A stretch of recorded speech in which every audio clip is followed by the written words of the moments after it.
안녕하십니까. 혼란한 정치 시사이슈를 술술 풀어오는 송국근 혼술 8월 4일 월요일에 인사드립니다.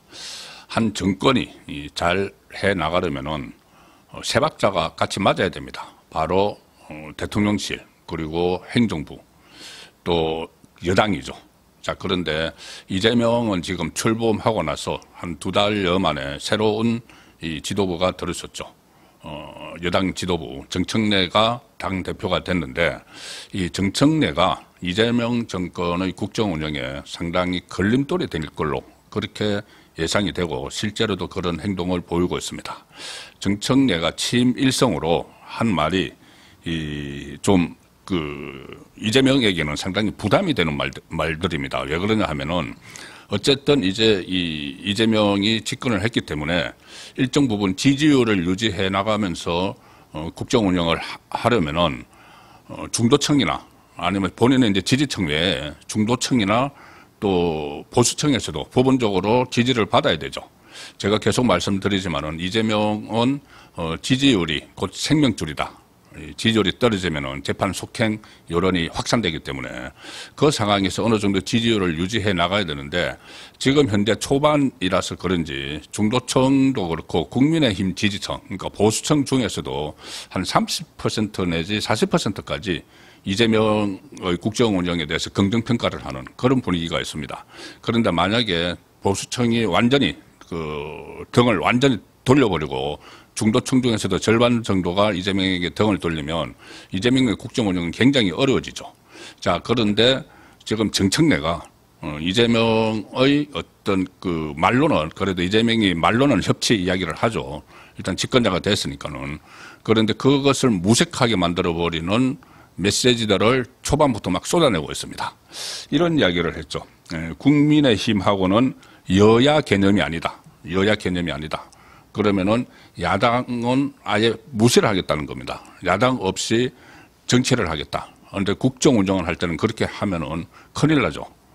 그런데 이 정청래가 그런 이야기를 벌써부터 하고 있고, 내란의 사과 없이는, 본인들은 이제 내란이라고 부르니까 내란의 사과를 하지 않으면은 악수도 안 하겠다.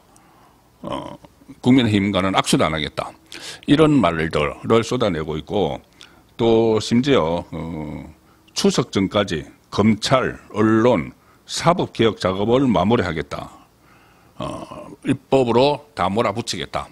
가뜩이나 지금 노란봉투법 이런 것들 때문에 이 민심이 상당히 외면을 하는, 민심이 좀 돌아서는 그런 모습을 보이고 있고, 특히 이 주식 거래세 이런 문제로 주가가 폭락하면서 지금 개미 투자자들이 이 정권에 대한 이 원성이 자자합니다.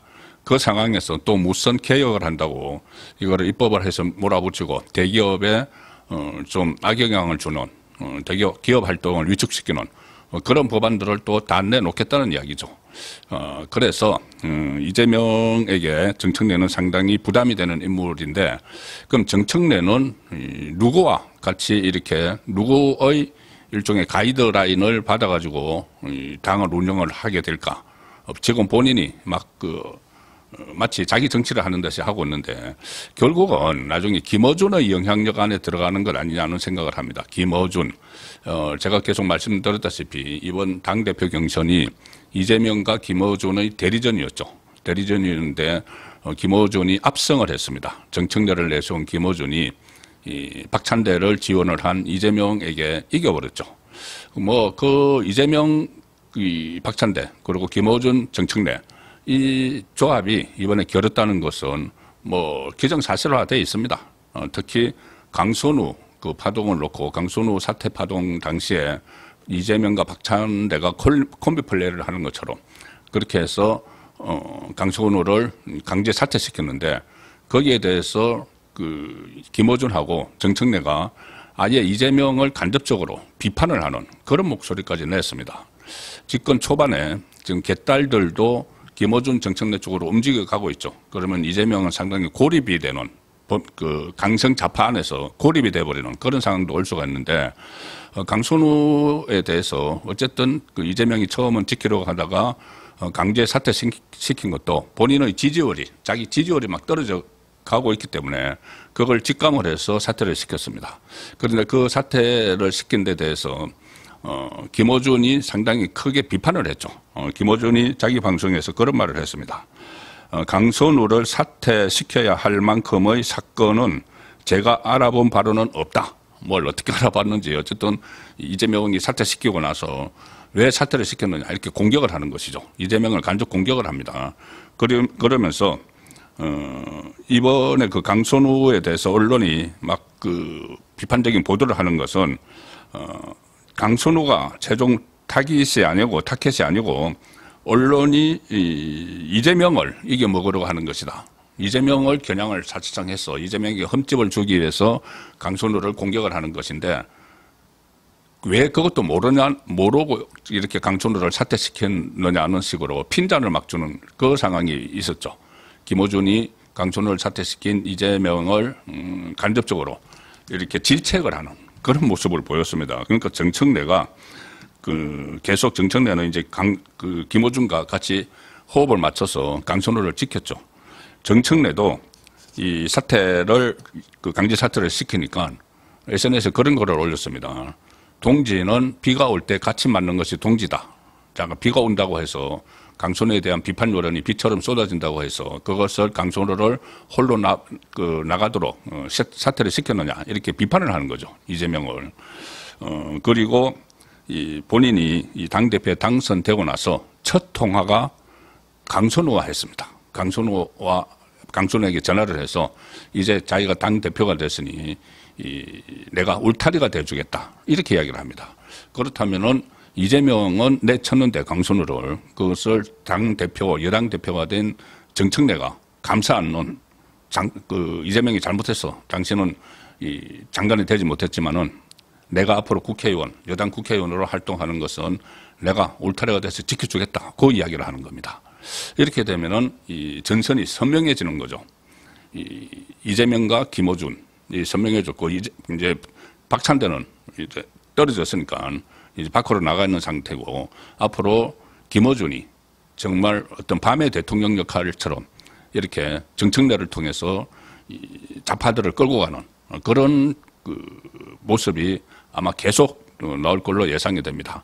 그래서 정청래가 지금 취임해서 첫 일성 야당을 파트너로 생각하지 않겠다. 이렇게 하고 무슨 검찰, 언론, 사법개혁을 마무리하겠다.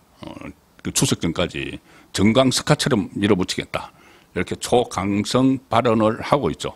이것도 아마 이 김어준과 일종의 교감하에 나왔을 가능성도 있는데 앞으로 김어준 방송에서 김어준 방송에 또 출연도 많이 할 겁니다. 이재명도 당대표 때 김어준 방송에 계속 불려나갔죠. 자, 그래서 김어준 방송에 가서 일종의 이 보고를 하고 여당을 어떻게 이끌고 갈 것인지 보고를 하고 행동을 하는 그런 모습이 지금 예상이 됩니다. 그 과정에서 이재명과 대립각을 세우는 대치를 하는 그런 상황도 예상이 되기 때문에 지금 8.15 특사 문제를 놓고 조국을 비롯한 8.15 특사 관련해서 여러 가지 좌파가 분열이 일어날 조짐을 보이고 있는데 지금 이재명 정권과 여당 대표가 된 이 정청래 그리고 그 뒤에는 김어준이 있는 이 구도가 지금 좌파를 분열시키는 큰 회오리를 일으킬 가능성도 있다. 그렇게 느껴집니다. 예, 오늘 저녁 8시 라이브 선거권의 정치쇼 시간에 다시 뵙도록 하겠습니다. 감사합니다.